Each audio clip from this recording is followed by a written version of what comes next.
It was good. Spend the Lake here. Yet another movie review. 3 for 3 tonight. I'm doing pretty good. Feeling pretty good. This time around, it's going to be the 1977 cult classic, Wes Craven cult classic, The Hills Have Eyes. Now, something that initially surprised me is this is my first time seeing the original, the OG, the one that started the whole, shebang. One thing that surprised me is how close the remakes kept it to the original. I mean, certainly a lot of tropes changed, a lot of plot choices were made regarding the remake. Uh, but this one, I mean, the comparison between the two is pretty solid. I mean, if you've seen the remake, you've seen something similar to the original, and honestly, it's a sad day when I have to say I prefer the remake, but I really do. That's because the '70s tropes come in strong. So everyone pretty much knows the premise for Hills Have Eyes. A family is traveling through the desert trying to reach some destination, vacation, woo, yay. And they end up stranded in the desert and left at the mercy of mountain dwelling psychopaths. There you go. Summed up the entire fucking thing. Pretty damn simple. I mean, there's a lot of iconic scenes that everyone, has seared into their mind if they've watched this or the remake or anything like that. The sexual assaults, attempting to eat the baby, gutting the dog, lighting the dad on fire, just the typical shit. And, through both films, Beast is still the best character arc. It's badass. It's like, you killed my mate. I'm coming after you. I'll push you off a cliff. I'll rip out your throat. I'm the devil dog, motherfucker. Excellent character. It's a real good boy. And everyone else is pretty much, the same through and through. They're a little bit whiny and can't really coordinate and somewhat defenseless.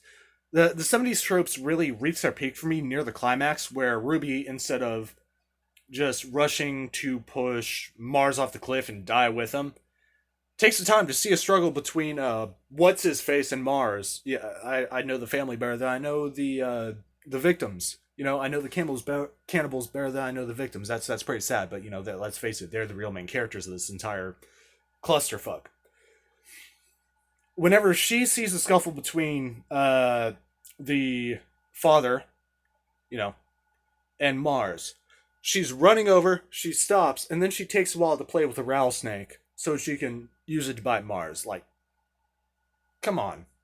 You had all the time to do that. Just run up, kick him in the dick so that the other dude can grab the knife. I mean, there's no real need for that shit. If you're not a seasoned horror movie veteran that enjoys watching cult classics, older films, shit like that, this is a movie that will really just give you a headache with a lot of the line delivery because some of the characters they just start screeching and getting high pitched and the repetitiveness of it and just the general campy feel. If I had to describe the acting, and this is like a broad spectrum for most '70s films, a lot of times I have to sit there and figure out whether or not I'm watching a mainstream entertainment film, a horror movie, a cop movie, something like that, or just a vintage porno. And it's hard to identify, bomb goes off, millions dead, and here comes the pizza guy with his fucking mustache and afro. Everyone fucking looks the same. Everyone fucking looks the same. It's rough, it's difficult, it's gritty, it's grungy, it's fucking embarrassing a lot of the time whenever you look back at that style of film. But it's still near and dear to my heart. It's still a great film. I mean, here's the thing. All in all, very cohesive project. The cinematography, the genuine fear and like seeing the family struggle and the shocking imagery. It may not have as much of an effect today with a mainstream audience, but back in the day, yeah, that was some pretty rough stuff in the '70s. And the way that it was shown in in the later remake, still some pretty rough shit. They just showed it in a way that's easier for the audience to understand. Something that'll actually grab their attention. That one they could take their time with. They could work around it the way that they saw fit. This one there's a the remake there's a specific way to do shit.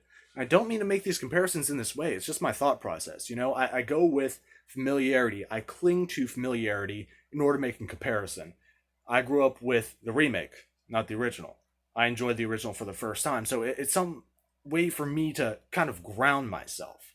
You know, uh, but all in all, no, still a good film. If you're not used to this type of thing, it'll give you a little bit of a headache. If you've been spoiled by the modern entertainment industry, then yeah, this is going to be one that you're not going to get into. But if you can appreciate the classics, and if you can work through the filth and the fucking hairspray and the dirt and the sand and the fucking high pitched screaming, yeah, no, this is going to be one you enjoy without doubt. Like this one, still walking away, three potatoes.